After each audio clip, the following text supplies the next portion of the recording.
వర్గీకరణ ఆ రోజు రేవంత్ రెడ్డి గారు చేసేసినామని చెప్తే మాత్రం ఖచ్చితంగా స్వాగతమైన ఘనమైన దప్పులను కొడతాం. చేయను అని అంటే మాత్రం ఖచ్చితంగా సావు దెప్ప కొట్టాల్సిందేనండి.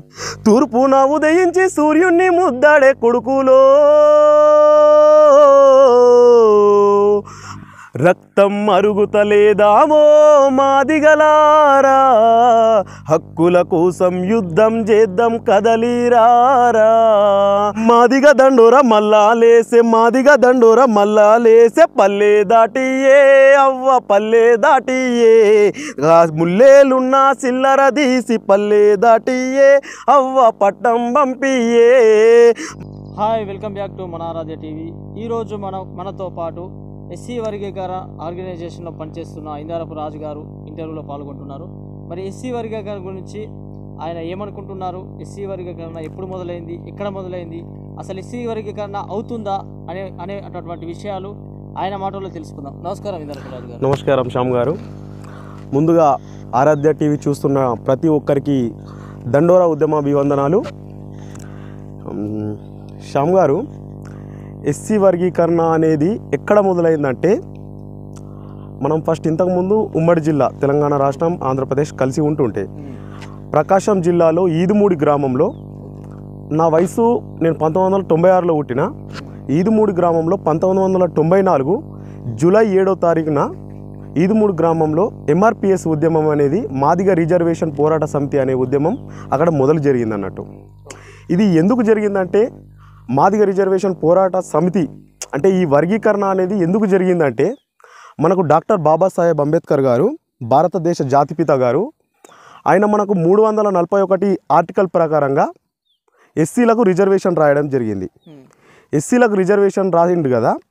అయితే ఎస్సీలు అంటే సాధారణంగా మనము ఎస్సీలు అంటే ఎవరంటే మాలలు మాదిగలు అనే చాలామందికి తెలుసు. కానీ ఎస్సీలలో మాదిగ ఉపకులాలు ఉన్నాయి, మాల ఉపకులాలు ఉన్నాయి. అయితే ఈ మాల మాదిగ అనేటి అందరికీ కనిపించే జాతులు.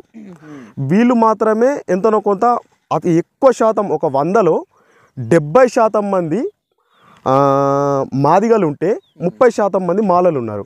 కానీ రాజకీయంగా కానీ, సంక్షేమ పథకాలలో కానీ, విద్యారంగంలో కానీ, ఉద్యోగ పరంగా కానీ, దేంట్లో అయినా కానీ మనకు మాలలు మాత్రమే ఒక 70% 80% వరకు వాళ్ళకి లభిస్తుంది అన్నట్టు.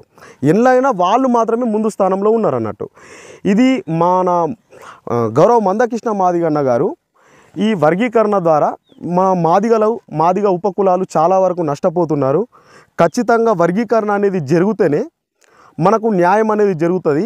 మన మాదిగ ఉపకులాలు కూడా అన్ని రంగాలలో, సంక్షేమ రంగంలో కానీ, ఉపాధి రంగంలో కానీ, ఉద్యోగ రంగంలో కానీ, ఏ రంగంలో అయినా కొంతవరకు ఆర్థికంగా బలపడుతురన్న ఒక అంశంతో అన్నగారు ఇలా ఆనాడు ఈ ఉద్యమాన్ని మొదలుపెట్టిండు. మాదిగ రిజర్వేషన్ పోరాట సమితి అనే ఉద్యమాన్ని మొదలుపెట్టిండు అక్కడ ప్రకాశం జిల్లా ఈదుమూడి గ్రామం జూలై 7వ తారీఖు నాడు మొదలుపెట్టిండు. అయితే ఈ ఉద్యమం ఎందుకు మొదలన్నది కూడా మీకు చెప్పడం జరిగింది. అంటే ఇంత శాతం మేము జనాభా శాతం చూసుకుంటే మేము చాలా ఎక్కువగా ఉన్నాం. అయినా కూడా వాళ్ళు ఇప్పుడు మాదిగల ఇప్పుడు సాధారణంగా మీరు చూస్తూ ఉంటారు, ఇప్పుడు ప్రతి గ్రామంలో స్కూళ్ళు కానీ, అక్కడక్కడ టెంపుల్స్ కానీ, గవర్నమెంట్ భవనాలు ఉంటాయి. అక్కడ ఎక్కడి నుంచో వచ్చి వాళ్ళు కొన్ని రోజులుగా వాళ్ళు జీవనాన్ని గడుపుతారు. వాళ్ళు ఎవరు అంటే మాదిగ ఉపకులాలు ఎక్కువ ఉంటారు. చిందులు, దక్కలి, మోచి, ఇలా సాధారణంగా చాలా కులాల వాళ్ళు ఏం చేస్తారంటే ఎక్కడి నుంచో వచ్చి వాళ్ళ జీవనాన్ని ఇట్లా సైకిళ్ళ మీద వస్తారు, కొందరు నడుచుకుంటూ వస్తారు. ఆ పాగులు అవి ఇవి వాళ్ళ జీవితాలు అట్లనే గడిచిపోతున్నాయి అన్నట్టు. ఇది తరతరాలుగా వస్తున్నాయి. వీళ్ళ జీవితాలే కాకుండా వీళ్ళ పిల్లల జీవితాలని కూడా సేమ్ అదే ప్రాసెస్లో వాళ్ళు అలవాటు చేస్తున్నారు. వాళ్ళ పిల్లల్ని కూడా అలాగే అలవాటు అవుతుంది. చలికాలంలో చలికి వణుకుతూ, ఎండకు ఎండుతూ, వానకు తడుస్తూ వాళ్ళ జీవితాలు మొత్తం ఇలానే కొనసాగుతున్నాయి అన్నట్టు. ఇలాంటిది మందకృష్ణ మాదిగన్న గారు ఆలోచన చేసి కొంతవరకన్నా వర్గీకరణ అనేది జరిగితే ఎవరి వాటా వాళ్ళకి వస్తే ఇందులో కొంచెం మన వాళ్ళు బాగుపడతారు కదా. మొత్తము ఇప్పుడు ఒక తండ్రి ఉన్నాడండి, తండ్రికి ఒక 4 కుమారులు ఉంటారు. 4 కుమారులకు సరైన వాటా వంచాల, కానీ ముగ్గురికి ఏం పంచా నేనే మొత్తం తీసుకుంటా అంటే కరెక్ట్ కాదు కదా. ఇప్పుడు ఒక తాత చెట్టు పెట్టిండంటే తాతకు పుట్టిన కొడుకులు ఎందరో వాళ్ళందరూ ఆ చెట్ల ఫలాలను తీసుకోవాలా, మనమల్లు తీసుకోవాలా. కానీ ఏమవుతుందంటే మొత్తం వాళ్ళే తీసుకుంటున్నారు, అట్లా ఒక్కరు మాత్రమే తీసుకుంటున్నారు. అందుకోసమే ఈ ఉద్యమము ఇప్పటికీ 3 దశాబ్దాలు గడిచిపోయిందండి. 30 సంవత్సరాలు అవుతుంది. 30 సంవత్సరాలు ఇప్పుడు 4వ దశాబ్దంలో మొదటి సంవత్సరం నడుస్తుంది. 31 సంవత్సరం నడుస్తుంది అన్నట్టు. ఇంకా ఈ మాలలు అనేవాళ్ళు దీన్ని వ్యతిరేకిస్తున్నారు. మాలలు కాదు, కొంతమంది మాలలు మాత్రమే. కొంతమంది వాళ్ళ రాజకీయ స్వలాభాల కోసం, వాళ్ళ స్వార్థం కోసం వాళ్ళు మాత్రమే దీని గురించి ఇది చేస్తున్నారు అన్నట్టు. అయితే ఇప్పుడు మనకు మాలలకు సంబంధించినటువంటి విషయం ఏంటంటే, కొంతమంది రాష్ట్ర స్థాయి నాయకులు కూడా మాల కులానికి చెందిన రాష్ట్ర స్థాయి నాయకులు దీన్ని అడ్డుకునే ప్రయత్నం చేస్తున్నారు. శ్యామ్ గారు దానిపైన ఓకే. అయితే ఇదేంటంటే కొంతమంది అంటులు కదా, కొంతమంది కూడా లేదు, ఒక పిడికెడు మంది మెయిన్గా దీన్ని ఎవరైతే అడ్డుపడుతుందంటే వివేక్ వెంకటస్వామి అని, ఈయన చెన్నూరు ఎమ్మెల్యే. ఈయన ఒకరు అడ్డుపడుతుండు, వీళ్ళ తమ్ముడు బెల్లంపల్లి ఎమ్మెల్యే వినోద్ అని ఈయన, అలాగే మన రేంజాల రాజేష్ అన్న గారు కూడా మీకు తెలిసే, మళ్ళీ దిగంబర్ కాంబ్లే, ఇట్లా వీళ్ళు కొంతమంది దీన్ని అడ్డుపడుతున్నారు. మాల మహానాడు అధ్యక్షుడు ఆయన చెన్నయ్య, వీళ్ళు దీన్ని అడ్డుపడుతున్నారు. వీళ్ళు ఎందుకు అడ్డుపడుతున్నారంటే, ఈ వివేక్ వెంకటస్వామి ఉన్నారు కదా, ఇప్పుడు తెలంగాణ రాష్ట్ర ప్రభుత్వం ఏర్పడింది. ఈ వివేక్ వెంకటస్వామి అనేటైనా మొన్నటి వరకు వెళ్ళి ఉండే బీజేపీ పార్టీలో ఉండే, బీజేపీకి వెళ్ళి ఇవాళ కాంగ్రెస్ పార్టీ నుంచి ఎమ్మెల్యేగా గెలిచిండు. ఇప్పుడు మంత్రి పదవులు మొత్తం ఫుల్ఫిల్ చేయాలి తెలంగాణ రాష్ట్రంలో. మంత్రి పదవి కావాలా ఎవరికి? వివేక్ వెంకటస్వామికి కావాలా. వివేక్ వెంకటస్వామికి కావాలంటే ఏం లేపాలా, ఎలాంటి చిచ్చు లేపాలా అనేది ఆయన చూస్తుండన్నట్టు. ఈ రేంజాల రాజేష్ని, ఈ చెన్నయ్యని, ఈయన పేరేంది దిగంబర్ కాంబ్లేని, వీళ్ళందరికీ లోపల మాట్లాడుకొని ఏదో వీళ్ళ స్వలాభం కోసం మాలలందరూ వ్యతిరేకిస్తలేరు, దీన్ని ఏకీభవిస్తున్నారు ప్రతి ఒక్కరు. ఇది న్యాయమే కదా, ఎవరి వాటా వాళ్ళకు రాలా. మేము కూడా చెప్తున్నాం, మాదిగా బిడ్డగా నేను చెప్తున్నా, ఎంత మా జనాభా శాతం ఎంత ఉన్నదో మాకు అంతే వాటా రాని, మాతో పాటు ఉన్న ఉపకులాల వాటా కూడా మాకు అవసరం లేదు. మాకెంత ఉన్నదో అంతే, అది మా నుంచి ఇంకొకరికి ఎక్కవద్దు, వాళ్ళ నుంచి మాకు 1% ఎక్క రావద్దు అనేదే మా యొక్క అంశం అన్నట్టు. అట్లా ఈ వివేక్ వెంకటస్వామి అనేది ఏం చేస్తున్నాడంటే, అనవసరంగా అందరూ మాలలల్లో కూడా చాలా మంచి మాళ్ళు ఉన్నారు, వాళ్ళను అనవసరంగా రెచ్చగొట్టుకుంటా అవి ఇవి సభలు పెడుతుండండి. వీళ్ళు ఏం చేసిండు, మొన్న అక్కడ మన హైదరాబాద్లో సింహగర్జన అని సభ పెట్టిండు, మాలల సింహగర్జన అని సభ పెట్టిండు. ఈ సభలో ఏం చేసిండంటే, మేము 30 ఏళ్ళ పోరాటం చేసినాం శ్యామ్ గారు, 30 ఏళ్ళు 31 సంవత్సరం నడుస్తుంది. 30 ఏళ్ళల్లో కూడా మా నాయకుడు, మా జాతీయ అధినేత మందకృష్ణ మాదిగన్న గారు ఒక్కనాడు కూడా ఎదుటి వాళ్ళను దూషించే విధంగా మాట్లాడనివ్వలేదు. ఆయన మాట్లాడలేడు, మమ్మల్ని మాట్లాడనివ్వలేడు. కానీ వీళ్ళు మొన్న మాలలు ఏం మాట్లాడిండని, ఒక్కొక్కరు మందకృష్ణ మాదిగన్నను తొక్కుతా, ఆయన సర్పల్లి రాజేష్ అని మన అక్కడ ఆంధ్రప్రదేశ్ ఆయనది, అక్కడికి వెళ్ళి ఆయనను పిలిపించిళ్ళు, ఇక్కడికి మన తెలంగాణ రాష్ట్రానికి పిలిపించిళ్ళు సర్పల్లి రాజేష్ అని. ఆయన పెట్టుకుంటాడు, మహాసేన రాజేష్ అని ఆయన పిలుచుకుంటాడు, కానీ ఆయన సర్పల్లి రాజేష్ అనే పిలుస్తాం, ఎందుకంటే ఆయన మహాసేన అంతా ఎదిగిన వ్యక్తి కాదు. అలాంటి లీడర్లు మా మాదిగ జాతిలో బొచ్చడు చాలామంది ఉన్నారు అన్నట్టు, చాలామంది. అలాంటి ఆయన ఏమంటే ఇట్లా తొడలు కొట్టుకుంటా, మీసాలు తిప్పుకుంటా, మందకృష్ణ మాదిగా నన్ను తొక్కుతాం, మిమ్మల్ని 30 ఏళ్ళుగా రోడ్లను నిలబెట్టిన చరిత్ర మాది, మాలలంటే ఏమనుకుంటారు, ఇట్లా ఇష్టం ఉన్నట్టు మాట్లాడుతున్నట్టు. ఒక సభ పెట్టుకుంటే అట్లనే మాట్లాడతారండి. మేము 30 ఏళ్ళుగా మేము అణచివేయబడ్డాం. మా మందకృష్ణ మాదిగన్న గారు, మా జాతి వాళ్ళు ఎన్నో అవమానాలు, ఎన్నో ఇబ్బందులు ఎన్నన్నా ఎదుర్కొన్నా కానీ, ఒక్కనాడు కూడా ఎంత పరిస్థితులు చేంజ్ అయినా కానీ ఒక్కనాడు కూడా మేము ఎంత వాళ్ళు వ్యతిరేకపడ్డా ఒక్క వ్యతిరేకమైన మాట కూడా మాట్లాడలేం. అయితే శ్యామ్ గారు, మనకు భారతీ అక్క గారు ఎంఆర్పిఎస్ ఉద్యమం చేస్తూ ఉండగానే కొన్ని అక్కడక్కడ మేము నిరాహార దీక్షలు అవి చేసినాం కదా, ఆ నిరాహార దీక్షలలో జై మాదిగా అనే మాదిగల ఐక్యత వర్ధిల్లాలి అనుకుంటా నినాదాలు ఇస్తూనే అక్క చనిపోవడం జరిగింది. ఇట్లా చాలామంది మాదిగలలో కూడా అమరులైన వాళ్ళు ఉన్నారు ఈ వర్గీకరణ పోరాటం చేసిన వాళ్ళ దాంట్లో. ఇది న్యాయమైన పోరాటం అండి. ఇది యావత్ భారతదేశం మొత్తం ఇవాళ మాదిగ ఉపకులాలకు సపోర్ట్ ఉన్నది. ఓన్లీ కేవలం ఒక మాలలందరూ కూడా లేరండి, కేవలం మాలలలో కొంతమంది మాత్రమే. చెప్తున్నా కదా, పిడికేడు అంటే వివేక్ వెంకటస్వామి, వాళ్ళ తమ్ముడు వినోదు, వాళ్ళ అన్ననో తమ్ముడు వినోదు, మాల మహానాడు అధ్యక్షుడు చెన్నయ్య, అలాగే రేంజల రాజేష్, దిగంబర్ కాంబ్లే, మందా భాస్కర్, ఆయన నాగరాజు, ఇట్లా కొంతమంది దీన్ని వర్గీకరణను వ్యతిరేకిస్తున్నారు అన్నట్టు. వాళ్ళు ఎందుకొరకు వ్యతిరేకిస్తున్నారు అంటే ఆయన ఉన్నాడు కదా ఆ నాయకుడు చేసుట్లా వాళ్ళు వ్యతిరేకిస్తున్నారు అన్నట్టు. అయితే దిగంబర్ కాంబ్లే, రేంజల రాజేష్ అనేటువంటి వ్యక్తులు మందకృష్ణ మాదిగ గారిని పట్టుకొని ఆయన 12వ క్లాసు కూడా పాస్ కాలేడు, ఆయన ఉద్యమాన్ని ఎలా నడిపించగలుగుతాడు అనేటటువంటి కొంత కామెంట్స్ చేస్తున్నారు. ఆ కామెంట్స్ పైన మీ అభిప్రాయం ఏంటి? అయితే శ్యామ్ గారు, ఇది ఉద్యమాన్ని ఎలా నడుపుతారని అంటున్నారు. ఇవాళ మందకృష్ణ మాదిగ అనేట ఆయన ఓన్లీ తెలంగాణ రాష్ట్రానికే పరిమితం కాలేడు.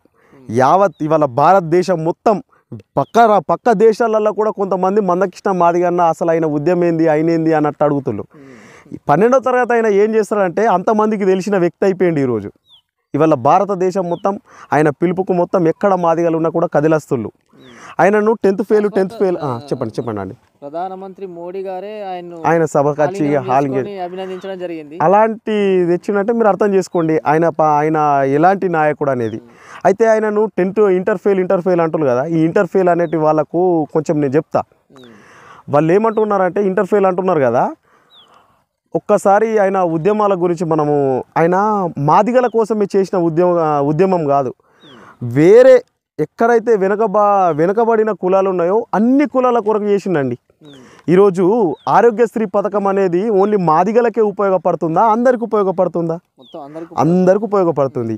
ఆ ఉద్యమం అనేది గుండె జబ్బు పిల్లలు చాలామంది గుండె జబ్బు తోటి చాలామంది పిల్లలు బాధపడితే ట్యాంకు బండు దగ్గర ఆయన లక్షలాది మందిని వేలాది మంది పిల్లలను తీసుకుపోయి అక్కడ కూకుండి వైఎస్ రాజశేఖర రెడ్డి గారిని అక్కడికి పిలిపించి ఆ పథకముని అమలు చేయించిన ఘనత మందకృష్ణ మాదిగ అన్నది కాదా? ఇవాళ గుండె జబ్బు పిల్లలకు ప్రాణ పదార్థగా నిలిచిన వ్యక్తి మందకృష్ణ మాదిగ అన్న గారా? అది మరి వేరే నాయకుడు ఎవరైనా చేసిల్లా? ఇవాళ ఆసారా వితంతువులు వికలాంగుల పింఛన్లు వస్తున్నాయంటే మందకృష్ణ మాదిగ అన్న గారి పోరాట ఫలితం కాదా? ఇవాళ ఒక్కొక్కరు 4,000 2,000 పింఛన్లు, ఆసరా పింఛన్లు కానీ 4,000, వికలాంగుల పింఛన్లు 6,000 4,000 ఇట్లా తీసుకుంటున్నారంటే అది మందకృష్ణ మాదిగ అన్న గారి ఫలితం కాదా? ఇవాళ ఆకలి కేకల పోరాటం చేసి ఇవాళ అందరికీ బియ్యము అందుతున్నాయంటే అది మందకృష్ణ అన్న పోరాటం కాల? దీనికి చదువు 12వ తరగతి మీరు పిహెచ్డీలు బిఏడీలు ఏమేమో చేసిన వాళ్ళు ఉన్నారు కదా, మరి మీరు ఏం చేసిళ్ళు? దేశాల్లో మీరు దేనిపైన ఏ పోరాటం చేసి ప్రజలకు ఏం న్యాయాన్ని ఏ పథకాలను అందించిళ్ళు మీ ద్వారా? ఇవాళ మందకృష్ణ మాదిగ అన్న ద్వారా ఒక ఆరోగ్యశ్రీ పథకం అందింది, అలాగే మనకు వికలాంగులు వితంతువులు ఆసరా పెన్షన్లు కలిగినాయి, అలాగే మళ్ళీ ఆకలి కేకల పోరాటంతో ఈ బియ్యం పంపిణీ అనే పథకం కలిగింది. మీ ద్వారా ఏ పథకం కలిగింది? మీ ద్వారా ఏం లాభం జరిగింది ఇప్పటి వరకు? ఇవాళ మీరు వ్యతిరేకిస్తున్నారు కదా. కొందరు మంద భాస్కర్ అనేట ఆయన ఏమంటుండంటే మందకృష్ణ మాదిగ అన్న అంబేద్కర్ గారిని ఏకవచనంతో మాట్లాడిండు అన్నట్టు ప్రజలను రెచ్చగొడుతుండు. శ్యామ్ గారు, నా దగ్గర ఒక వీడియో ఉండే, అది ఇప్పుడు ఫోన్ కొంచెం లేదండి. ఆ వీడియోలో మాకు ఇప్పుడే కాదు ఎన్నో రోజుల నుంచి మా జాతీయ అధినేత మందకృష్ణ మాదిగ అన్న గారు ఏమన్నారంటే, ప్రపంచంలో మన భారతదేశం, ప్రపంచం కాదు మన భారతదేశంలో 33 కోట్ల దేవుళ్ళు ఉన్నారట.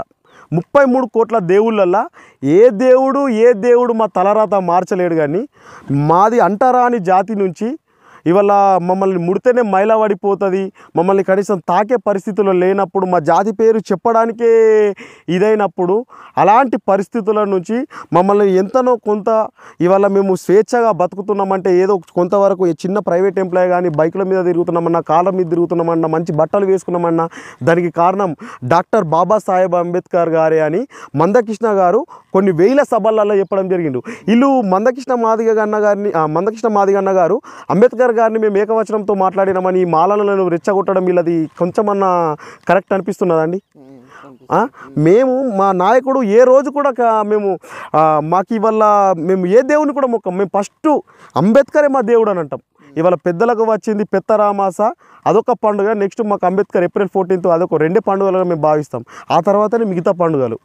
అలాంటిది మమ్మల్ని పట్టుకొని మేము అంబేద్కర్ వ్యతిరేకులం అని అంటే అది ఎంతవరకు న్యాయం అండి? అయితే ఇప్పుడు మనము మందకృష్ణ మాదిగ గారు దాదాపు 30 ఏళ్ళుగా పోరాటం చేస్తున్నారు. అవునండి. కానీ ఏ పార్టీలోకి చేరకుండా, ఏ పదవి ఆశించకుండా ఇన్ని రోజులు ఆయన నిలబడడానికి కారణం ఏంటి? ఆయన వర్గీకరణ కోసం హ్మ్. ఇన్ని రోజులుగా నిలబడడానికి కారణం ఏంటి? జాతి భవిష్యత్తు కోసం అండి.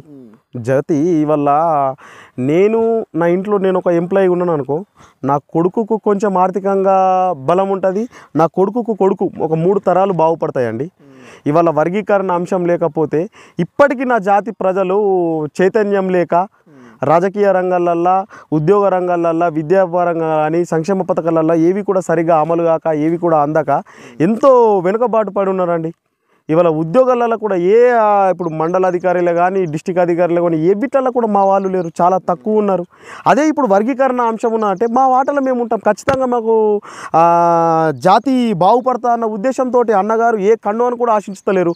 ఎందుకంటే ఆయనకు ఇప్పుడు ఇదే మన ప్రధానమంత్రి ఆయన ఎంపీ సీట్ ఇస్తున్నాడు, తీసుకున్నాడా? రాజ్యసభ నుంచి ఇప్పుడు తీసుకున్నాడా? అదే అంటున్నా, ఆయనలో ఉన్నటువంటి ఆయనకి ఎమ్మెల్యే లక్షణం ఏంటంటే ఇదే కావచ్చు. అంటే ఏ పార్టీలోకి వెళ్లకుండా ఇన్ని రోజులు నిలకడగా ఉండడం అనేది మామూలు విషయం కాదు. చాలా మంది నాయకులు ఉంటారు కాబట్టి, కానీ చాలా ఆయన నీళ్ళే కాదు, వేరే కమ్యూనిటీ వాళ్ళు కొన్ని కులాలు అలా పేరు చెప్పదు, కానీ వాళ్ళు ఏమంటున్నారంటే మాకు మీలాంటి, నేను చాలాసార్లు అన్నగారి స్టేటస్ పెట్టుకుంటాండి. ఆ స్టేటస్ని చూసి మాకు మీలాంటి నాయకుడు మా జాతిలో ఉంటే మా జాతి ఎంతో బాగుపడుతుంటే మా దాంట్లో చైతన్యం లేదు. ఇంతమంది మాదిగలను ఇప్పుడు తెలంగాణ రాష్ట్రంలోనే 70 లక్షల మంది ఉన్నామండి. ఇంతమందిని కాదు, భారతదేశంలో ఉన్న వాళ్ళందరినీ కూడా ఒక్క తాటికి పైన తీసుకొచ్చిందంటే ఆయన మామూలు చరిత్రన. ఇవాళ 30 ఏళ్ళుగా ఆయనకు మాదిగ ఏ జాతిలో అయితే పుట్టిండు, మాదిగ జాతిలో పుట్టిండు. మాదిగ జాతిలో పుట్టిన వాళ్ళు కూడా ఆయనను వ్యతిరేకించిన వాళ్ళు ఉన్నారు. ఆయన ఎవరి కోసం చేస్తుండు? మాదిగల కోసం, మాదిగ ఉపకులాల కోసం, మన భవిష్యత్తుల కోసం చేస్తుండు. ఇలా నేను పోరాటం చేస్తే ఇవాళ నేను మధ్యలో ఈ పోరాటాన్ని వదిలేసినాకో నా జాతిని రోడ్డు మీద వదిలేసినట్టు అవుతా, వాళ్ళు ఏ తోవకు పోవాలో అన్న బాధలో ఉండిపోతారు. నాకు ఎంత కష్టం వచ్చినా, నా ఫ్యామిలీకి నేను ఎంత దూరం ఉన్నా, ఇవాళ నా జాతి మాత్రం బాగుపడాలంటే ఈ వర్గీకరణ జరగాల్సిందనేది ఖచ్చితమన్న ఉద్దేశంతో ఆయన ఒక 1000 ఏనుగుల ఎన్నిసార్లు ఆగాలని ప్రయత్నించినా కూడా ఆగకుండా, ఆగిన ప్రతిసారి ఒక 1000 ఏనుగుల బలంతో ఈ ఉద్యమాన్ని ముందుకు తీసుకుపోవడం జరిగింది. ఆయననే కానీ ఆయనతో పాటు నడిచిన ఇప్పుడు ఎంఆర్పిఎస్ సీనియర్ నాయకులు ఉన్నారు, వాళ్ళది కూడా చాలా గొప్ప విషయం అండి. ఎందుకంటే వాళ్ళు కూడా ఇయ్యాల రేపు ఒక క్యాండిడేటు 4-5 పార్టీలు తిరుగుతుండు. ఈయన ఆయన తిరుగుతలేడు, ఆయనతో పాటు ఉన్న నాయకులు కూడా ఎవరు తిరుగుతలేరు. అంటే ఆ నాయకుడు ఎంత గొప్ప నాయకుడు అయితే కింది నాయకులు తిరగలేకుంటున్నారు. ఆయన ఎంత మంచి మేధావే కదా. అయితే ఇప్పుడు జనవరి 26న ఆయనకు పద్మశ్రీ అవార్డు ఇవ్వడం జరిగింది బీజేపీ గవర్నమెంట్. అవునవును, దాని గురించి ఏమన్నా చెప్పాలనుకుంటున్నా? మేమైతే మందకృష్ణ మాదిగన్న గారికి పద్మశ్రీ అవార్డు అందింది కదా, అది ప్రతి మాదిగ జాతి బిడ్డకు అందిందని మేము అనుకుంటున్నాం. 30 ఏళ్ళ ఆయన ఒక్కరికే కాదు, ఆయనకే అందిందచ్చు, కానీ అది ప్రతి ఇంటింట, ప్రతి పల్లెన, గ్రామాన, గూడైన ప్రతి ఒక్కరికి నాకు మా పద్మశ్రీ అవార్డు అందిందన్న ఒక ఆనందంతో మేము ఉన్నామండి. మాకు ఆయన విషయంలో అసలు చాలా అంటే చాలా సంతోషం అనిపించింది.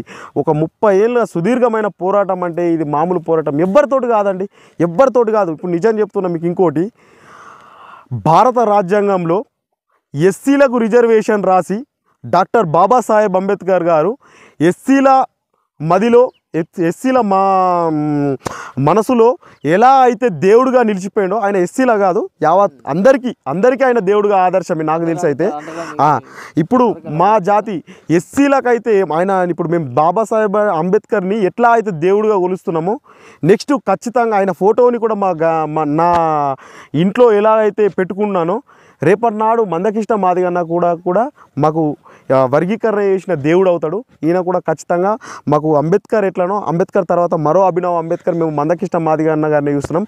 మేము ఇప్పటికీ మేము అసలు అంబేద్కర్ని చూడలేం.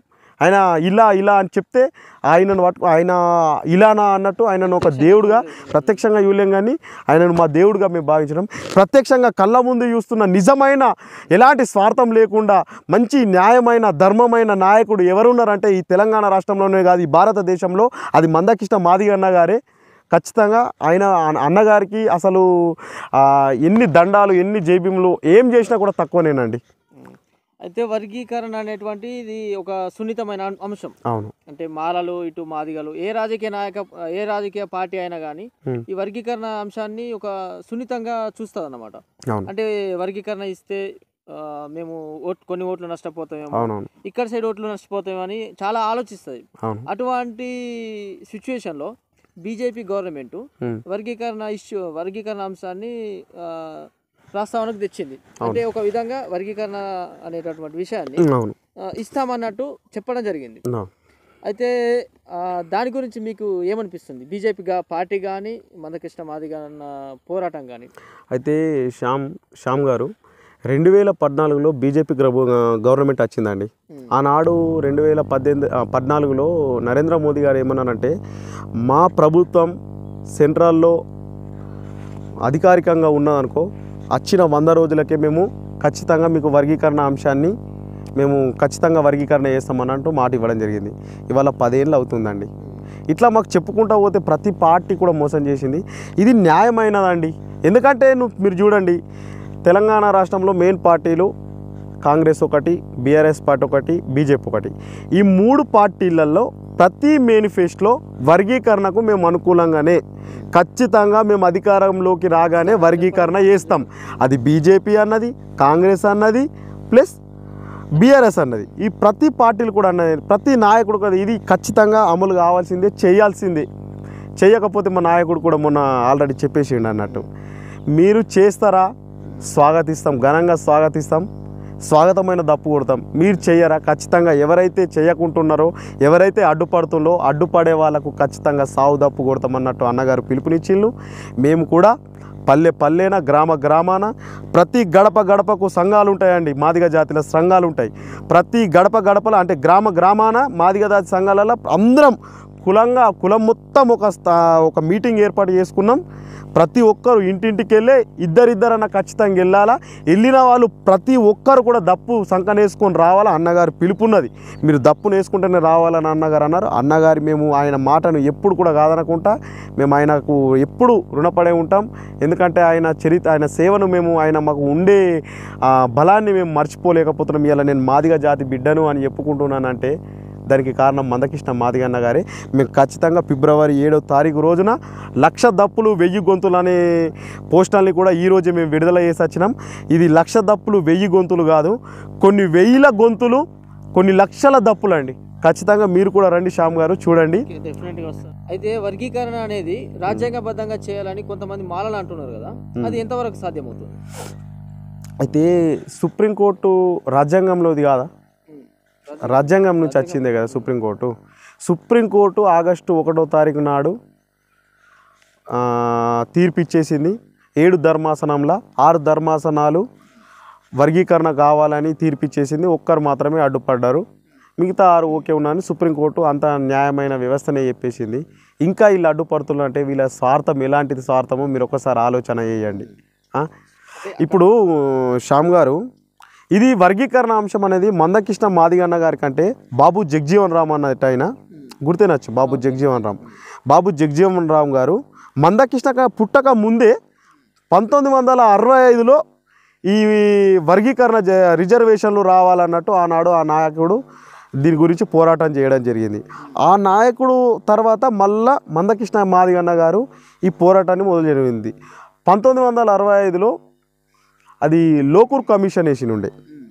అంటే రాజ్యాంగబద్ధంగా ఎట్లుంటాయంటే ఎవరి జనాభా శాతం వాళ్ళకి కావాలని అంటే వాటా కావాలంటే ఫస్ట్ జనం ఎంత ఉన్నదో అన్నట్టు ఒక కమిటీని వేసిండ్రు, లోకూర్ కమిటీని వేసిండ్రు. అది 1965లో కాంగ్రెస్ ప్రభుత్వం, అప్పుడు లాల్ బహదూర్ శాస్త్రి ఉండే. ఆ లాల్ బహదూర్ శాస్త్రి గారు లోకూర్ కమిషన్ వేసి ఆ కమిషన్ ద్వారా మనకు ఎంత ఉన్నదన్నట్టు జనాభా తేల్చి చెప్పేయడం జరిగింది. మాదిగలు చాలామంది ఉన్నారు, ఇలా ఖచ్చితంగా వర్గీకరణ చేయాల్సిందే. ఎందుకంటే వీళ్ళు చాలా వెనుకబడి ఉన్నారు, అన్ని రంగాలలో వీళ్ళు వెనుకబడి ఉన్నారు. వీళ్ళకి ఖచ్చితంగా వర్గీకరణ చేస్తేనే వీళ్ళు కొంతమైనా ఆర్థికంగా బలపడతారని 1965లోనే. ఆ తర్వాత మందకృష్ణ మాదిగ అన్న గారు ఉద్యమం చేసిండు. మళ్ళీ నెక్స్ట్ ఏది రామచంద్రరావు కమిషన్ ఉండే. రామచంద్రరావు కమిషన్ టీడీపీ వేసినుండే. ఆ కమిషన్లు అప్పుడు కూడా ఆ జనాభా చెప్పినుండే, మాదిగలే ఎక్కువ అన్నారు చెప్పినుండే. ఆ తర్వాత ఉషమేర కమిషన్ వేసినుండే. ఆ ఉషమేర కమిషన్లో కూడా మాదిగలే ఎక్కువ ఉన్నారు, మాదిగ ఉపకులాలే ఎక్కువ ఉన్నారు. మళ్ళీ ఆ తర్వాత ఇప్పుడు ఉషమేర కమిషన్ తర్వాత ఇప్పుడు నెక్స్ట్ ఏందండి, ఇప్పుడు మొన్న సెమీమ్ అఖ్తర్ ఆయన ఏది ఏకసభ్య కమిషన్ వేసి ఉండే. ఇప్పుడు ఈ కమిషన్లన్నీ కూడా చెప్తున్నాయి కదా మాదిగలు ఎక్కువ ఉన్నారు, ఖచ్చితంగా రిజర్వేషన్ చేయాలని. ఈ కమిషన్లు అనేవి రాజ్యాంగం ద్వారా వచ్చినాయి కదా. మరి చేయాల్సిందే కదండి. మేము న్యాయమైన కోరిక, మాది న్యాయమైన డిమాండ్ అండి. దీనికి యావత్ భారతదేశం సపోర్ట్ ఇస్తుంది. ఇవాళ మాదిగలే కాదు, ఇవాళ తెలంగాణ రాష్ట్రానికి రావడానికి కారణం ముఖ్యంగా కళాకారులు ప్రథమ పాత్ర పోషించారు.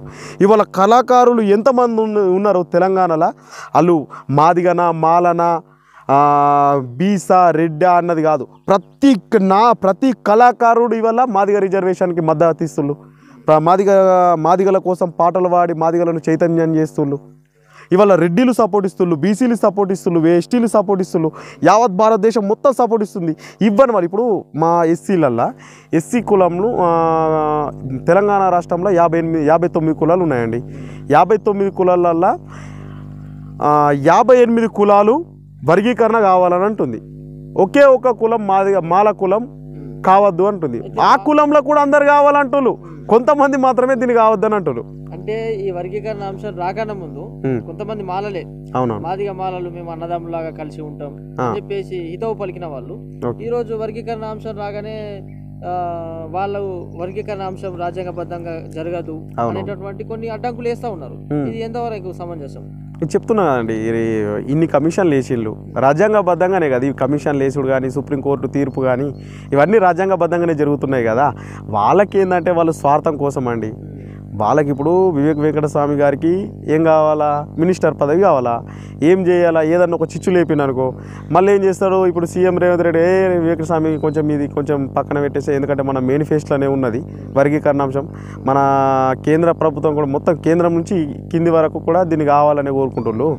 అందుకోసం అన్న ఉద్దేశంతో దీన్ని ఆయన మంత్రి పదవి కోసము దీన్ని రెచ్చగొడుతుండు. నువ్వు కొంచెం కూలుగా ఉన్నావని అనుకో, మంత్రి పదవి ఇస్తాను, నువ్వు కూలుకుంటే దీన్ని పక్కకు పడేస్తాడు.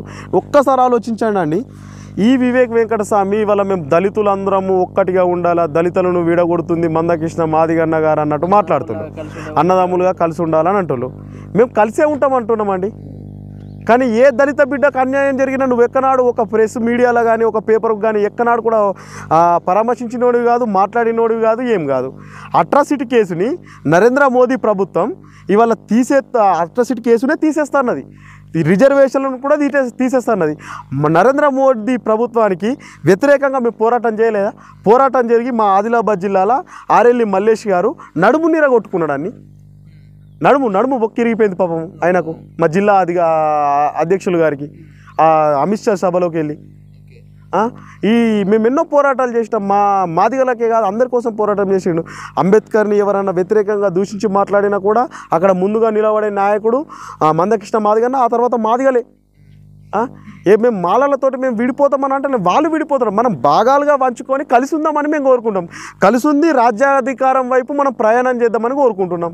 ఈ ఉత్తానే విడిపోతారు మీద ఇప్పుడు చెన్నయ్య ఉన్నాడు, మాల మహానాది అధ్యక్షుడు చెన్నయ్య ఉన్నాడు. ఈ చెన్నయ్య నాది ఆదిలాబాద్ జిల్లా అండి. ఆదిలాబాద్ జిల్లా బోత్ మండలం పొచ్చెర గ్రామం. ఇచ్చోడకు మందకృష్ణ మాదిగన్న గారు పిలుపునిచ్చిండు, ఇచ్చోడలా సభ జరుగుతుంది మీరు అందరు రాలంటాడు. ఆ సభకి ఏం చేసిండంటే చెన్నయ్య కూడా వచ్చిండు. అప్పుడు రిజర్వేషన్లు అనేది తీసేస్తున్నాడు అని ప్రధానమంత్రి గురించి అలా చర్చ జరిగింది అన్నట్టు. ఆ రోజు చెన్నయ్య మాలమానాడు అధ్యక్షుడు ఆయన ఏమన్నాడంటే మన దళిత నాయకుడు, మన దళిత పులి, మన టైగర్ మందకృష్ణ మాదిగన్న గారే మనకు రానున్న రోజులలో ముఖ్యమంత్రి కావాలన్నట్టు చెన్నయ్య గారు బలంగా గట్టిగా మాట్లాడిండు. ఇవాళ ఏమంటుండ ఆయన, మా మందకృష్ణ మాదిగన్న ద్రోహి, మందకృష్ణ మాదిగన్న ఒక దరిద్రుడు అనుకుంటే ఇష్టం ఉన్నట్టు మాట్లాడుతుండండి. అది ఎంతవరకు వాస్తవం? ఆనాడు మంచి మనసు ఉన్న నాయకుడు అని మీరే మాట్లాడిళ్ళు, ఇవాళ మళ్ళీ ఆయన ఇట్లా అట్లా అని అంటుండ్రు. ఇది ఎంతవరకు కరెక్ట్? రేంజల రాజేష్ ఇష్టం ఉన్నట్టు అది చేస్తాం ఇది చేస్తామని మాట్లాడుతుండ్రు. ఎవరినేం చేస్తారంటే మాదిగలు ఏమన్నా చిన్నగా ఉన్నారు అనుకున్నారా? మందకృష్ణ మాదిగ గారికి సంబంధించినటువంటి పాటలు ఈ మధ్యలో చాలా ఉరుతలోకి ఇస్తున్నాయి. అవునవును. అయితే అందులో నుంచి ఏదైనా మీకు పాట పాడతారండి మాకోసం? పాటలు అంటే శ్యామ్ గారు అంటే వాటిగా పాటలు అంటే ఏం లేదు, ఇక నాకు అంతా నేను నేర్చుకోని లేదు. కొంతవరకు పాడగలుగుతా. ఉద్యమానికి సంబంధించిన పాట అంటే ఫస్ట్ ఒక పాట పాడతానండి. మాదిగ మహావీరులారా ఆది జాంబవుని వారసులారా అలు పెరుగని తీరులారా అశువులు బాసిన మరులారా మాదిగ మహావీరులారా ఆది జాంబవుని వారసులారా అలు పెరుగని తీరులారా అశువులు బాసిన మరులారా తూర్పున ఉదయించి సూర్యుణ్ణి ముద్దడే కొడుకులో మార్పుకై నడిసేటి ఉద్యమ బాటలో బిడ్డలో తూర్పున ఉదయించి సూర్యుణ్ణి ముద్దడే కొడుకులో మార్పుకై నడిసేటి ఉద్యమ బాటలో బిడ్డలో మాదిగ మహావీరులారా ఆది జాంబవుని వారసులారా అలు పెరుగని తీరులారా అశువులు బాసిన మరులారా. సూపర్ సూపర్ అండి. థ్యాంక్ యూ అండి, చాలా బాగా పాడారు. Thank you. అయితే ఇట్లాంటి పాటలతో కూడా కొంచెం ఉద్యమాన్ని ఊపి తెప్పించేటటువంటి కొంతమంది గాయకులు ఉన్నారు మన మాదిగ కులంలో. అలాంటి వారు ఇప్పుడు లక్ష డప్పుల ప్రోగ్రాంకి వచ్చే అవకాశం ఉందా? చాలా మంది మనం అసలు ఎక్స్పెక్ట్ చేయం. ఎంతమంది కళాకారులు వస్తారో కూడా ఊహించలేనంతమంది కళాకారులు వస్తున్నారు. ఎర్ర ఊపాలి ఆయన కొడుకు సూర్య, ఎర్ర ఊపాలి సూర్య నేనే అని ఆయన ఒక అద్భుతమైన పాట పాడినండి. ఏ మాదిగ బిడ్డ అయినా కానీ ఆయన ఒంట్లో రక్తం అనేది మరిగేటట్టు వారిండు. అదేం పాట అంటే, రక్తం మరుగుతలేదా ఓ మాదిగలారా హక్కుల కోసం యుద్ధం చేద్దాం కదలిరారా రక్తం మరుగుతలేదా ఓ మాదిగలారా హక్కుల కోసం యుద్ధం చేద్దాం కదలిరారా అణిచివేస్తున్నారని తెలుసుకోరా వర్గీకరణే లక్ష్యమని నమ్మిరారా ఎన్నాళ్ళని ఎన్నేళ్ళని బాధితులవుదాము ఎన్నేళ్ళని బాధితులవుదాము మరి బీసీ మహాజనరాజ్యం కొరకై పోరును చేద్దాము రక్తం మరుగుతలేదావో మాదిగలారా హక్కుల కోసం యుద్ధం చేద్దాం కదలిరారా అణిచివేస్తున్నారని తెలుసుకోరా హక్కుల కోసం యుద్ధం చేద్దాం కదలిరారా. థ్యాంక్ యూ అండి. ఇంకా మాదైతే ప్రతి గ్రామాన ఫిబ్రవరి 7వ తారీఖు రోజున ఏదైతే భారీ ర్యాలీతో చెప్పండి. ఫిబ్రవరి 7th మీ గ్రామం నుంచి ఎంతమంది తరలి వెళ్తారు? మా గ్రామం నుంచి ఖచ్చితంగా 100 మంది వరకు వెళ్తామండి. పొచ్చెర గ్రామం నుండి, ఆదిలాబాద్ జిల్లా బోత్ మండలం పొచ్చెర గ్రామం నుంచి 100 మంది తరలి వెళ్తాం. ఖచ్చితంగా 50 నుంచి 60 డప్పులతోటి మేము ఇక్కడ ఖచ్చితంగా అక్కడ పోయి మా యొక్క దప్పు శబ్దాలతో ప్రపంచం మొత్తం వినబడేలా వర్గీకరణ అమలు చేసేలా ఇవాళ మేము అక్కడ దప్పు శబ్దాన్ని మోగించడం జరుగుతాం. మా పొచ్చెర గ్రామంలో కూడా చాలామంది కళాకారులు ఉన్నారు. వాళ్ళ పాటలతోటి కూడా మేము అక్కడ ఒక ప్రపంచనాన్ని సృష్టించబోతున్నాము. ఖచ్చితంగా వర్గీకరణ ఆ రోజు రేవంత్ రెడ్డి గారు మాత్రం వర్గీకరణ చేసేసినామని చెప్తే మాత్రం ఖచ్చితంగా స్వాగతమైన ఘనమైన దప్పులను కొడతాం. ఆయనగిన లేక చేయను అని అంటే మాత్రం ఖచ్చితంగా సావు దెప్ప కొట్టాల్సిందేనండి. ఎందుకంటే ఇది మాది ఇప్పటి కోరిక కాదండి. 30 ఏళ్ళ నుంచి ఏ పోరాటం జరగలేదు, చరిత్రలో ఏ పోరాటం లేదండి. 30 ఏళ్ళుగా చేసిన పోరాటం ఏదైనా ఉంది అంటే అది ఏది కూడా లేదు. ఒక్క ఎంఆర్పిఎస్ మాదిగ రిజర్వేషన్ పోరాట సమితి తప్ప ఏ పోరాటం లేదు. ఆ రోజు పల్లెన గ్రామాన ఖచ్చితంగా మేమందరం టోటల్గా యూత్ పెద్దవాళ్ళు అందరూ ఏమి చూడకుండా అందరం మేము సొంత ఖర్చులతోటి, మాకే నాయకుడు రూపాయి కూడా అవసరం లేదు, ఏ నాయకుడిని కూడా రూపాయి అడగం. మా జాతి కోసం, మా భావితరాల భవిష్యత్తు కోసం, మా పిల్లల కోసం, నా వయసు కూడా ఏం చిన్న పెద్దదేం కాదండి. ఒక 29 సంవత్సరాలు ఉన్నాయి. నాకు కూడా వర్గీకరణ అయిందనుకో నేను కూడా ఒక గవర్నమెంట్ ఉద్యోగం సాధించవచ్చు. చదువుతామండి, ఒక సంకల్పంతో చదువుకుంటాం. ఇప్పుడు కూడా చదువుతున్నాం. కానీ ఏం చేస్తామండి, ఆర్థిక పరిస్థితులు బాలేక కొంచెం తల్లిదండ్రుల విషయంలో కొంచెం వెనుకబడి మనం అంటే తల్లిదండ్రులు ఫైనాన్షియల్గా సపోర్ట్ చేస్తున్నారు కానీ వాళ్ళ బాధల్ని మనం చూడలేక వెనుకడి చేసి వాళ్ళకు కొంచెం అండదండగా ఉండాలని కొంచెం మా యొక్క చదువులను కూడా మేము ఆపేసుకుంటామండి.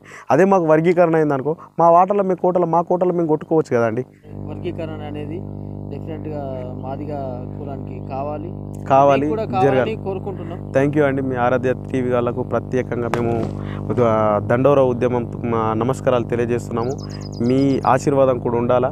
ఖచ్చితంగా మీరు ఏదైతే మీడియా నడుపుతున్నారో, ఏదైతే టీవీ ఛానల్స్ నడుపుతున్నారో, మా ఉద్యమం పట్ల కూడా మీరు ఖచ్చితంగా ఫోకస్తో అన్నీ ఇప్పుడు మేము ఎలాంటి చిన్న చిన్న ఏ ప్రోగ్రామ్ చేసినా అవన్నీ మీరు టీవీలలో వచ్చే విధంగా మీరు తీసుకురావాలండి. ఎందుకంటే అండి ఈ తెలంగాణ రాష్ట్రంలో అత్యధికంగా ధనికవంతుడైనటువంటి వివేక్ వెంకటస్వామి గారికి ఆయన జాతీయ స్థాయిలో మీడియాను నడిపించే శక్తి ఆయనకున్నది. మాకు శక్తి లేదండి. శక్తి లేకనే మేము అందరినీ మాకు మద్దతు కావాలా అని కోరుకుంటున్నాము. అందుకనే ఇది అనుకోనే మా ఆరాధ్య టీవీ మీ ముందుకు వచ్చింది.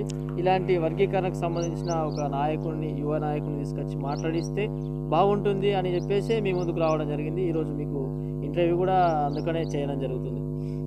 థ్యాంక్ యూ అండి. ఖచ్చితంగా అవుతుందండి. వర్గీకరణ మేము సాధిస్తాం. అది 6, 100 అయినా 100, 150 అయినా ఏది ఏమైనా కానీ వర్గీకరణ మాత్రం 100కి 100% వర్గీకరణ సాధిస్తాం. అమలు జరుగుతుంది. మా పిల్లలు కూడా రానున్న రోజులల్లో ఉద్యోగ రంగంలో కానీ, వ్యాపార రంగంలో కానీ, సంక్షేమ పథకాలలో అన్నిటిపైన కూడా హక్కులు సాధిస్తారు. ఖచ్చితంగా ఇది అమలు జరగాల్సిందే. కొంతమంది వ్యతిరేకులు చేయబట్టి ఇది ఆగడం అనేది జరుగుతుంది.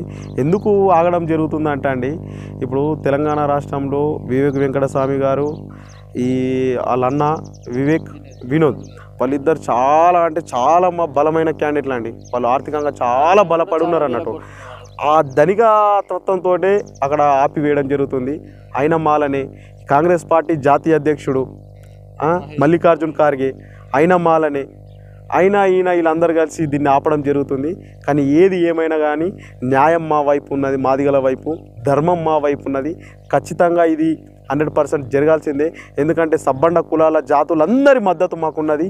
ఏ కులం అన్నది లేకుండా ప్రతి కులం, ప్రతి నాయకుడు మాకు మద్దతుగా ఉన్నది. ప్రతి పార్టీకి కూడా మాకు మద్దతుగా ఉన్నది.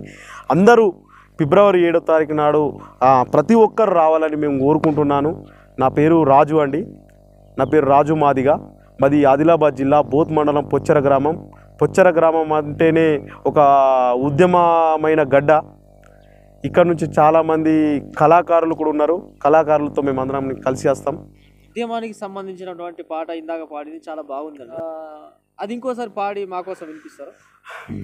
రక్తం అరుగుతలేదామో మాదిగలారా, హక్కుల కోసం యుద్ధం చేద్దాం కదలిరారా. రక్తం అరుగుతలేదామో మాదిగలారా, హక్కుల కోసం యుద్ధం చేద్దాం కదలిరారా. అణిచివేస్తున్నారని తెలుసుకోరా, వర్గీకరణే లక్ష్యమని నమ్మిరారా. ఎన్నేళ్ళని బాధితులవుదాము, ఎన్నేళ్ళని బాధితులవుదాము. మరి బీసీ మహాజన రాజ్యం కొరకై పోరును చేద్దాము. రక్తం మరుగుతలేదావో మాదిగలారా, హక్కుల కోసం యుద్ధం చేద్దాం కదలిరారా. అణిచివేస్తున్నారని తెలుసుకోరా, వర్గీకరణే లక్ష్యమని నమ్మిరారా. 30 ఏండ్ల పోరాటం, 30 ఏండ్ల పోరాటం, మాదిగ వీరుల బలిదానం. 30 ఏండ్ల పోరాటం, మాదిగ వీరుల బలిదానం.